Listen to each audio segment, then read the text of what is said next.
Nós terminamos uma série sobre ore, a oração, modelo do Senhor, quando o Senhor ensina os seus discípulos como eles deveriam orar. Naquela oração, tanto ensinamento profundo nós vimos aqui, quantas coisas interessantes, o novo apareceu através da oração modelo do Senhor. A gente aprendeu o que significa um pai verdadeiro que ama, que é capaz de dar tudo de mais precioso pelo seu filho. A gente começa a aprender aqui sobre o reino de Deus. É diferente da democracia. Quando a gente fala desse reino teocrático, esse reino de um Deus que é soberano, tem tudo em suas mãos, conhece o seu domínio, né? Ele tem toda a terra e tudo que nela há em suas mãos. Olha que tremendo ensinamento é esse. E aí a gente vai para as coisas mais difíceis, que seja feita a tua vontade aqui na terra. Isso aí, quando a gente pede isso, nós estamos dizendo para o Senhor: Senhor, eu sou um instrumento da transformação que tu queres fazer nessa sociedade. E aí nós vamos embora. Tem pecados que vão aparecendo na oração, o que significa o pecado e como ele se manifesta na nossa vida. Ajuda-nos a perdoar. E aí quando a gente fala isso muda o nosso caráter, os nossos sentimentos que a gente desenvolve às vezes pelas pessoas. E porque teu é o reino, o poder, a glória para sempre. Então a gente começa exaltando Deus, adorando o Senhor na sua majestade e termina mostrando que a glória dele é para sempre, sempre, sempre. O reino dele é sempre eterno. Amém? Isso aqui é fantástico demais. Hoje, quando você começa a perceber esse Deus na sua oração, no seu dia a dia, as coisas começam a aparecer dentro de você. Quanto mais perto da luz eu vou chegando, mais eu vou expondo o meu interior. Mais fica claro que a luz é luz. E que eu ainda tenho. No outro dia eu estava nervoso, pastor, para pregar aqui na frente. Aí esfregava minhas mãos, de repente eu vi que eu tinha lavado minhas mãos, mas saíam umas poeirinhas ali e ficaram. Aí eu dei uma disfarçada aqui, vocês nem viram. Mas aí o nervosismo me fez de novo. E eu fui, mais sujeira nas mãos. A minha vida é assim. Conforme eu vou chegando perto do Senhor, eu vou vendo coisas que estão acontecendo dentro de mim. E dentro de mim, não é fora. Nós hoje vamos ver aqui um tema interessante, um amargo gosto da amargura. Eu quero tratar hoje aqui, e refletir um pouquinho, sobre a nossa alma. Coisas que acontecem para a gente não percebe. E que vão fazendo guarida no solo do nosso coração. Olha, eu não sou jardineiro. Mas uma vez, eu fui trabalhar no jardim da igreja, que eu pastoreava, lá em São José dos Campos. A gente tinha um jardim muito bonito, mas ele estava repleto de ervas daninhas. E aquele negócio num gramado fica feio. E aí teve um irmão lá que teve a boa ideia de falar: vamos, pastor, arrancar aqueles negócios? Eu falei: vamos. Irmãos, que trabalho duro arrancar a erva daninha daquele gramado. Porque você tem que não apenas cortá-la com a maquininha, você tem que arrancar aquilo, puxar aquilo. E esse negócio é doloroso demais. Eu saí de lá naquele dia com os braços, não estava acostumado, mas os braços doloridos, de tentar arrancar aquele negócio. E você tem que cavar, e nós não tínhamos todos os apetrechos da jardinagem, então a gente puxava aquele negócio. Falei: não dá. Eu fiz, eu acho que uns 10% ali do gramado, e por isso que muita gente deixa o negócio assim, deixa o gramado, deixa a erva lá. E muitas dessas ervas, elas são rasteiras, não dá nem para você, deixa aí, deixa no meio do negócio. A nossa vida é assim.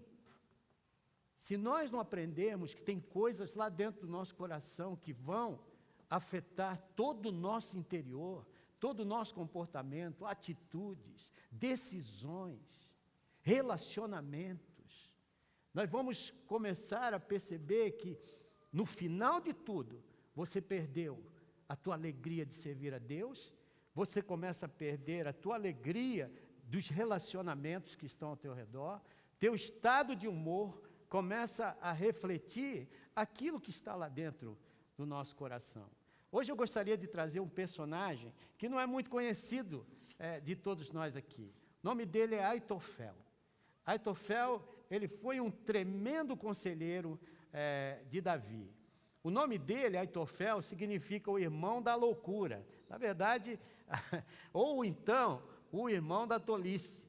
E você vai ver quão tolo as pessoas podem se tornar, ainda que tenham todas as posições, tudo que você sonhou em termos externos, mas se dentro do teu coração a coisa não está arranjada, trabalhada, adaptada àquilo que Deus quer, nós somos os mais infelizes do mundo. Ainda adorando a Deus, ainda sendo crente. Eu quero mostrar, e isso está baseado em 2 Samuel, capítulo 15, verso 12 a 34, eu não vou ler, mas está lá, você vai ver aqui no histórico desse homem, no capítulo 16, verso 15 a 23, e todo o capítulo 17. Então, do capítulo 15 até o capítulo 17 de 2 Samuel, está toda a história de Aitofel. Eu tive que aprender bastante sobre o Aitofel. E por isso, eu queria aqui refletir sobre cavando profundo até que a raiz da amargura seja exposta. Amém? Está preparado? Hoje, sem dúvida, você e eu vamos ser levados a olhar para dentro do nosso coração. No começo, né, eu falei dessa coisa, o que é amargura? Amargura, segundo Merriam Dictionary, eu tive que ir lá no pai daqueles que não sabem tanto, e perguntar sobre a amargura. Conversei com alguns homens que trabalham com isso aqui. E a definição é mais ou menos isso aqui, olha, sabor forte e agudo, sabor desagradável, como a casca de laranja que você às vezes experimenta e aquele negócio é ruim, é desagradável. Ressentimento, a ira e sentimento ruim que não vai embora, que fica presente na gente o tempo todo. A dificuldade de aceitar-se e a dificuldade de aceitar o outro. É doloroso de se aceitar. A hostilidade, ela vem através de uma hostilidade. Ela se expressa por uma rejeição muito grande, seja de quem te ofendeu, ou seja, de algo que te causou essa amargura. Frieza. E aqui está o grande perigo, que toda amargura, ela vai te fazer ir contrário ao amor a Deus e amor ao próximo. É interessante que, quando eu desenvolvo isso no meu coração, alguns sentimentos começam a se acoplar em direção àquilo que me ofendeu. E isso me leva contrário àquilo que Deus quer que eu faça, amar a Ele sobre todas as coisas e amar o meu próximo como a mim mesmo. E de onde vem essa amargura? A amargura pode acontecer como resultado daquilo que outras pessoas fizeram ou falaram contra nós. E algumas vezes são resultado de eventos da vida. Aquelas situações que você não estava esperando, incontroláveis, e elas vêm. A amargura afeta todos os nossos relacionamentos da vida, mas sobretudo ela vai afetar, por último, o meu relacionamento com Deus e o meu relacionamento com o próximo. A Bíblia fala sobre a amargura. A Bíblia nos exorta sobre a amargura. Olha o que diz Hebreus capítulo 12, verso 5. Cuidem que ninguém se exclua da graça de Deus, que nenhuma raiz da amargura brote e cause perturbação, contaminando a muitos. Isso significa que a amargura não apenas mata a pessoa que a sente, mas também afeta o ambiente em que essa pessoa está envolvida. Deuteronômio 29, verso 18 diz: cuidem que não haja entre vós nenhum homem ou mulher, clã ou tribo, cujo coração se afaste do Senhor, o nosso Deus, para adorar os deuses daquelas nações, e para que não haja no meio de vós nenhuma raiz que produza esse veneno amargo. Amargura é um veneno amargo, e vai contaminando, começa com a mente, o coração, e vai afetando todos os outros lados, na verdade afeta toda a tua existência. E aí você perde toda a tua alegria de viver. É chamado raiz porque ela se esconde lá no coração. É lá no coração, e você vai alimentando esse sentimento de uma tal maneira que vai da mente passando para todas as outras atitudes, comportamentos, decisões, tudo que afeta o teu dia a dia. A amargura vai corroendo e fazendo com que você vá perdendo o desejo até de viver. Então, eu queria tomar hoje o Aitofel como um testemunho de tudo isso que eu estou falando aqui. Esse homem, ele possuía um testemunho de quem era salvo. É interessante que Aitofel, eu quero ler o primeiro texto aqui para vocês, abra aí, em 2 Samuel 17, 23, olha o que diz sobre Aitofel, 2 Samuel 17, 23. Vendo Aitofel que o seu conselho não havia sido aceito, selou seu jumento e foi para casa, para sua cidade natal, pôs seus negócios em ordem e depois se enforcou. Ele foi sepultado no túmulo do seu pai. Aí, o que faz uma pessoa assim, ela chegar nesse termo da vida? Olha só, ele possuía, em primeiro lugar, o testemunho de alguém que andava com Deus. E muitas coisas na vida deste homem dá indicação que ele era salvo. Por exemplo, muita gente, comentaristas bíblicos, eles dizem que esse homem era um político hábil, famoso. No texto de 2 Samuel 16, 23, diz que ele era uma espécie de assessor ou porta-voz para tudo o que acontecia com Davi no reino. Ele era reconhecido como um dos melhores, habilidosos homens que conseguia fazer uma leitura dos acontecimentos. E diz aí em 2 Samuel 16, 23, que era considerado alguém que ao falar, representava os oráculos de Deus.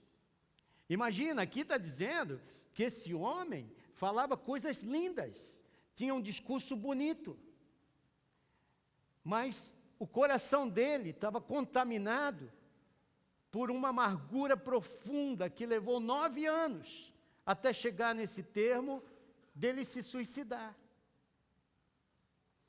Essa amargura tinha a ver com outras pessoas que eu vou contar no final, porque eu não quero. Isso é igual filme. Você tem que ficar até o final atento, senão você não pega. Mas diz que ele era um tremendo conselheiro. Ele sabia o que era melhor para os outros.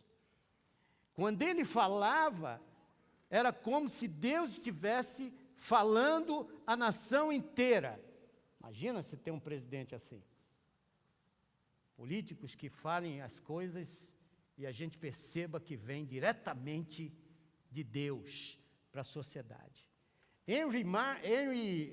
Matthew Henry, que é um comentarista que praticamente todos nós usamos para ver comentários bíblicos, ele diz que esse homem foi um tremendo político, pensador de mente esclarecida, alguém que sabia fazer leitura dos acontecimentos. E segundo Salmos 41, verso 9, se você abre aí, você vai ver que Davi tinha esse homem como membro da sua família.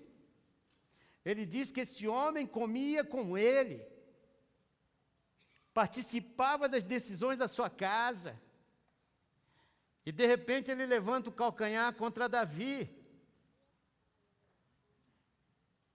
O que houve no coração do seu melhor amigo que faz com que, de repente, ele se torne contra você? O que acontece no coração de uma pessoa que você trata como familiar, come contigo, dorme ali? Essa palavra familiar aqui, no original, ela dá uma ideia de paz. Havia paz quando aquele homem estava junto com Davi. E a ideia de paz, da palavra paz aqui, era a ideia de um relacionamento como marido e esposa. Que você conhece aquela pessoa que está do teu lado profundamente. Então os dois eram como se fossem muito íntimos em termos de uma amizade muito forte. Os dois eram amigos verdadeiros. E eu sei que esse homem era um homem que vivia as coisas de Deus, porque ele sacrificava a Deus.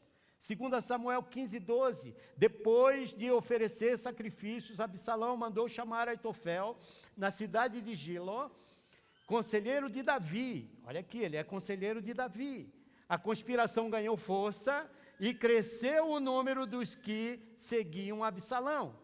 Absalão agora convida Aitofel, e Aitofel começa a dar conselhos a Absalão, filho de Davi, contrários à vontade de Deus, para poder destruir Davi, seu melhor amigo. Você já teve amigo assim?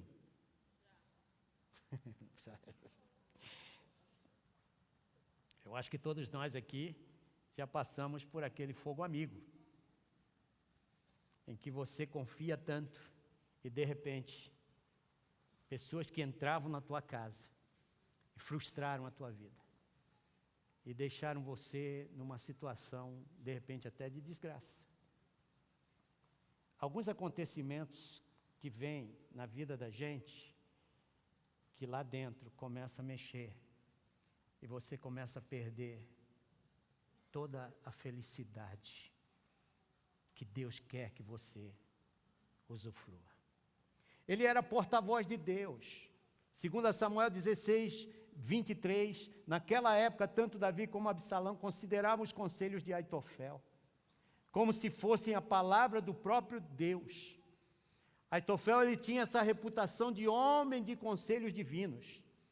Isso aqui me diz, irmãos, que nem tudo que parece é. Que eu posso estar aqui dando sorrisos e dentro de mim eu estar completamente frustrado, arrasado, sem força, por causa de algo que está corroendo a minha alma. Isso pode acontecer para qualquer um de nós. Esse homem dava conselhos divinos, falava as coisas de Deus, era como se diretamente de Deus. Eu posso estar aqui na frente, irmãos, falando da palavra de Deus, mas de repente meu coração está sofrendo. Eu tenho aqui uma filha que estou adotando, junto com a sua filhinha. E eu tenho certeza que no coraçãozinho, tanto da mãe, né, tem coisas lá dentro que Deus está lidando. E vai lidar porque esse Deus é maravilhoso, é amoroso e coloca a gente na família dele. E eu adotei as duas. Ninguém toca. Porque Deus tem algo grande para essas duas pessoas especiais. Não é à toa que Deus faz algumas coisas, né, inusitadas. Ele invade o mundo das pessoas, arranca elas de lá e cura completamente a sua alma. Você vê, por isso que não importa o que você tem, não importa quem você é para a sociedade. Ah, irmãos, aquele pessoal lá do Senado e do Congresso, de repente está cheio de amargura no coração pela Lava Jato. Tem gente que não dorme.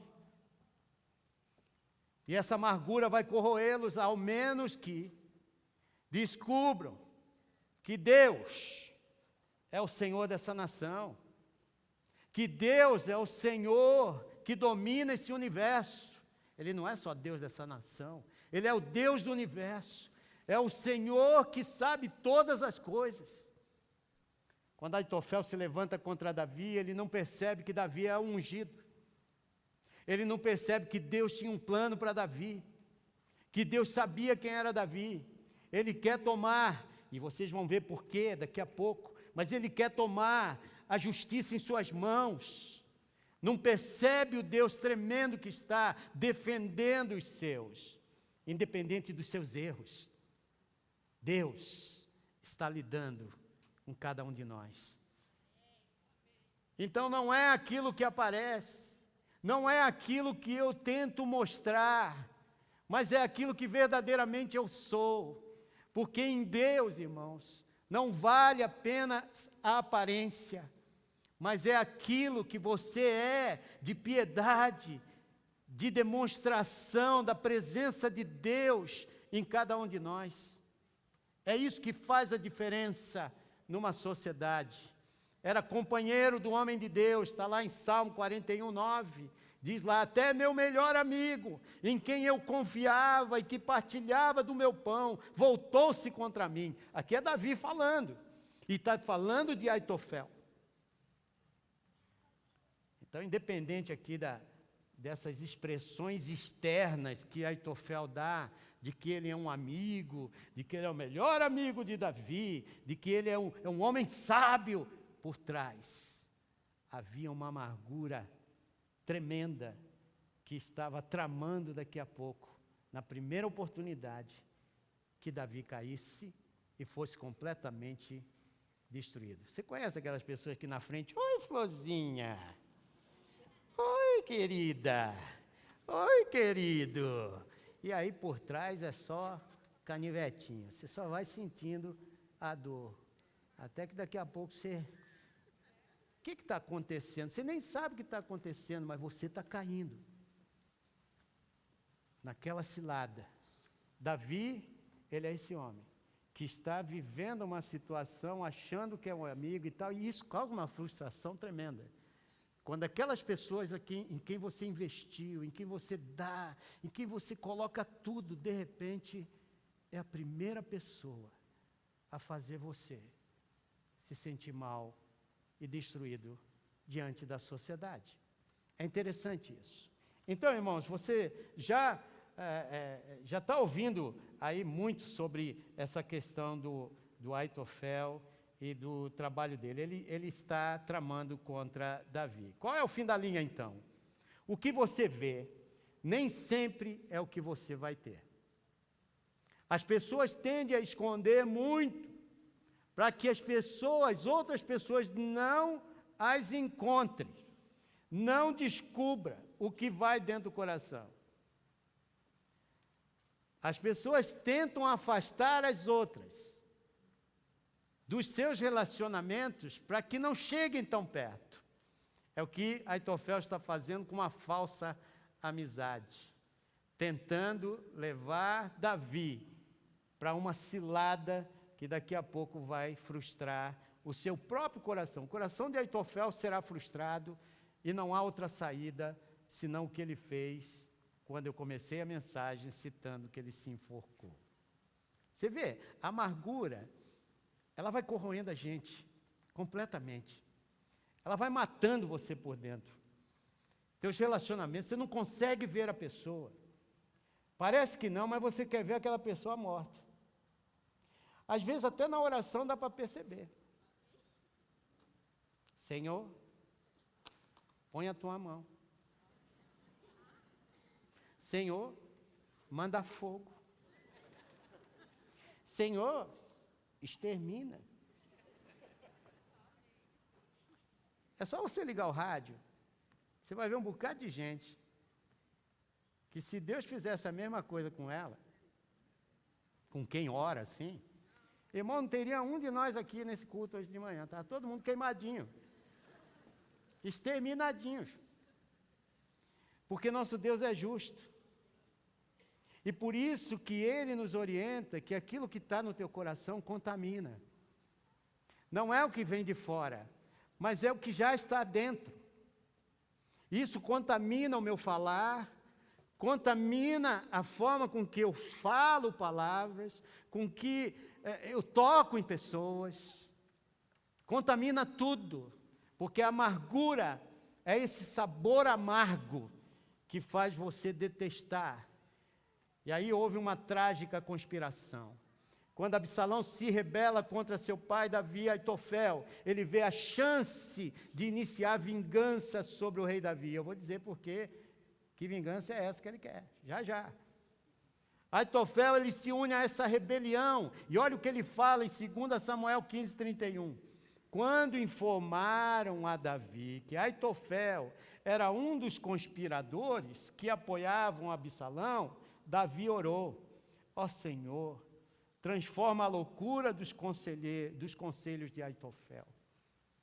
Se lembra que o nome de Aitofel significa o quê? Amigo da tolice, amigo da loucura.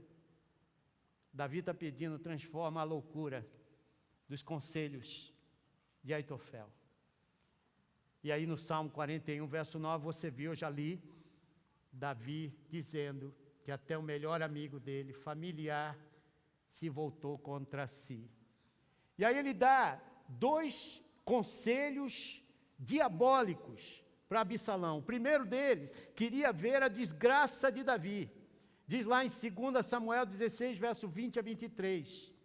E ao fazer com que Absalão, ele tenha relações com as concubinas do seu pai, ele publicamente desgraça Davi e cria uma divisão entre o pai e o filho que nunca mais seria curada. E Absalão achou interessante o conselho de Aitofel, e foi lá, armou uma tenda, diz o texto aí, e tem relações com as concubinas do seu pai Davi, e cria aí uma inimizade tão profunda entre o pai e o filho, por causa da amargura de Aitofel, o tremendo conselheiro. A segunda recomendação que ele dá para Absalão tem a ver com a destruição do rei Davi. Está lá em 2 Samuel 17, 1 a 4. Aitofel disse a Absalão: permite-me escolher 12.000 homens e partirei esta noite em perseguição a Davi. Eu o atacarei enquanto ele está exausto e fraco. Vou causar-lhe pânico e seu exército fugirá. Depois matarei somente o rei. Ele quer matar só o rei. Ele não quer matar mais ninguém. Ele não está interessado em ninguém. Eu estou interessado naquele que me causou mal. Você vê? A questão da amargura, ela quer ver o outro que causou mal numa situação muito pior do que causou.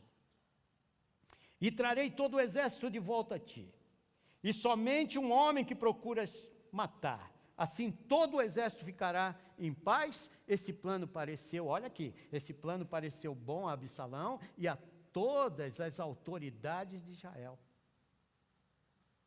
Você vê que não é só o que a pessoa conhece, não é questão de formação isso aqui é questão de um caráter transformado pelo poder do Espírito Santo de Deus, que nos convence do nosso pecado, da justiça de Deus e do seu juízo. Irmãos, se isso não for suficientemente grande para instalar um processo de recuperação em nós não tememos a Deus.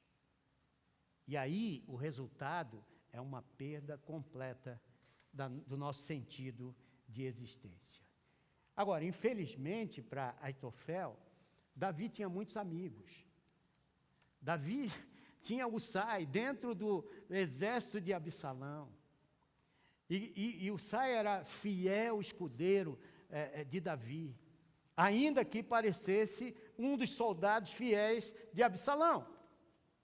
E Usai, então, trama ali uma outra estratégia que faz com que Davi seja poupado dessa morte planejada por Aitofel e Absalão.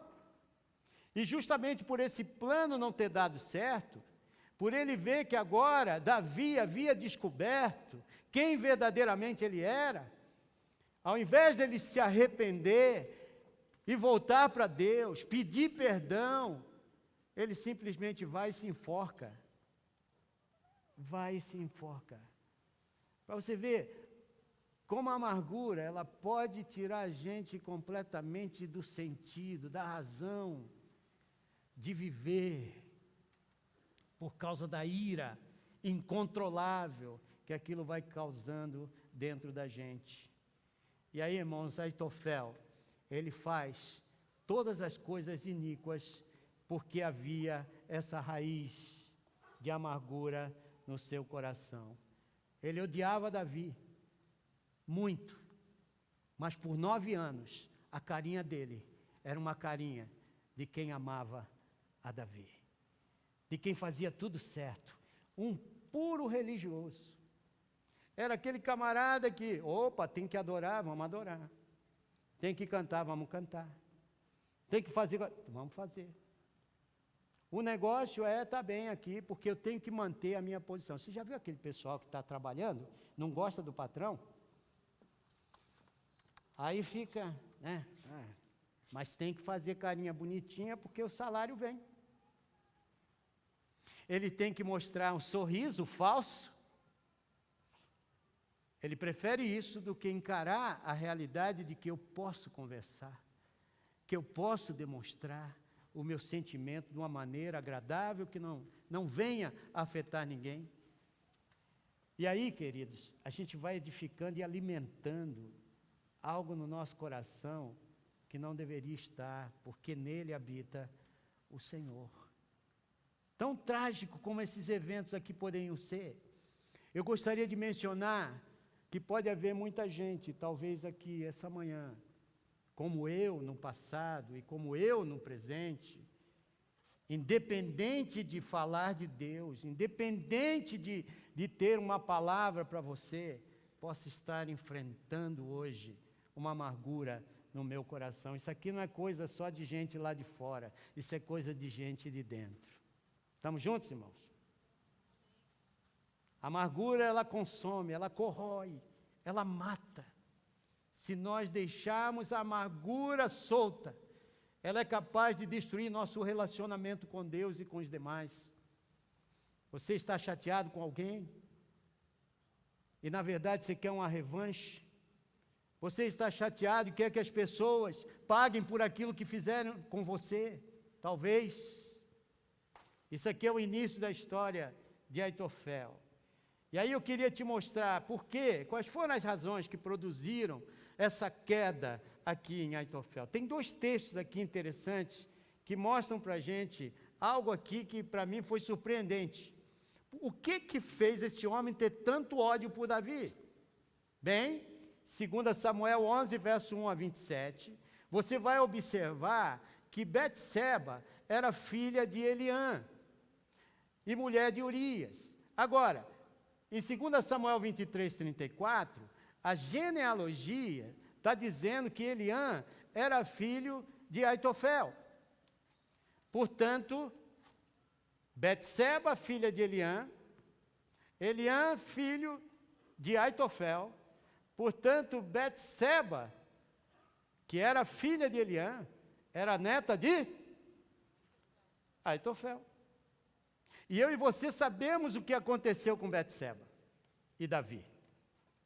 Esse homem sobe, ao invés de estar na guerra, ele vai ao teto, ao terraço lá do seu palácio, e naquela noite que ele deveria estar, naquele dia que ele deveria estar na guerra, ele está observando as construções, as casas ao redor do palácio, e de repente ele vê Betseba tomando banho, e aí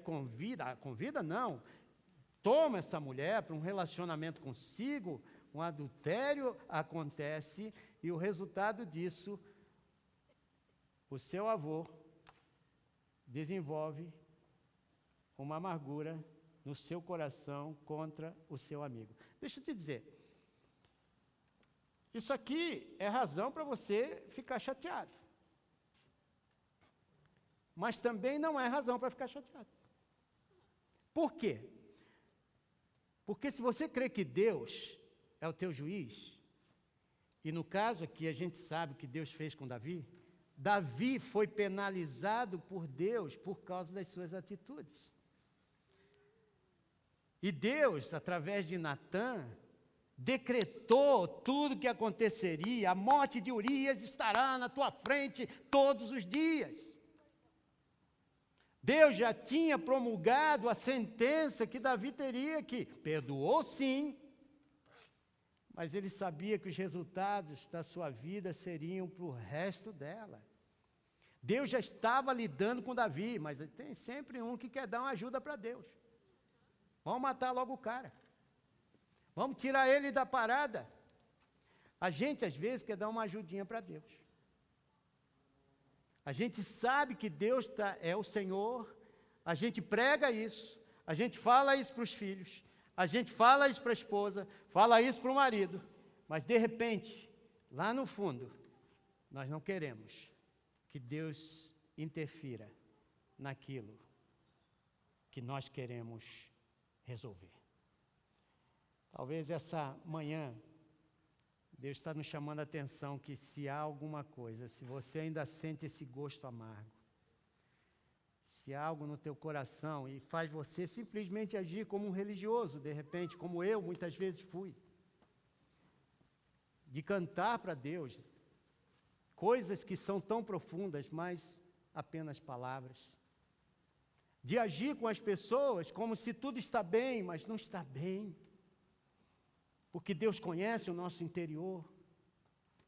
Irmãos, a amargura é um veneno que, se deixar no jardim que Deus quer flores bonitas, Ele vai estragar completamente o teu jardim, a tua paz, o teu interior. Essa manhã, eu gostaria de te convidar a uma reflexão interna, não externa. Está provado aqui que não tem nada a ver com tempo de casa isso aqui. Tem a ver com tempo com Deus. Tempo de reflexão. Tempo de não deixar coisinhas irem entrando no nosso coração que atrapalhem o nosso relacionamento com Deus. Esse homem foi deixando coisas entrarem, alimentou o seu pensamento, ainda que falasse coisas bonitas, que tivesse um relacionamento até aparente, sério com Deus, por dentro, ele não tinha essa intimidade com seu Deus, ao ponto de deixá-lo, confrontá-lo nos seus problemas da alma. Essa manhã Deus está falando com a gente aqui, e que se alguma raiz de amargura está lá dentro, Ele quer lidar com isso. Enquanto eu convido os meus irmãos que venham aqui à frente, nós vamos cantar um hino muito bonito, para terminar. Mas eu gostaria de te convidar também, você que de repente entrou aqui essa manhã e queria que Deus falasse para a tua alma, e de repente Deus te confrontou com algo que está dando um sabor amargo toda vez que você pensa naquilo. Então é isso que Deus quer lhe dar agora.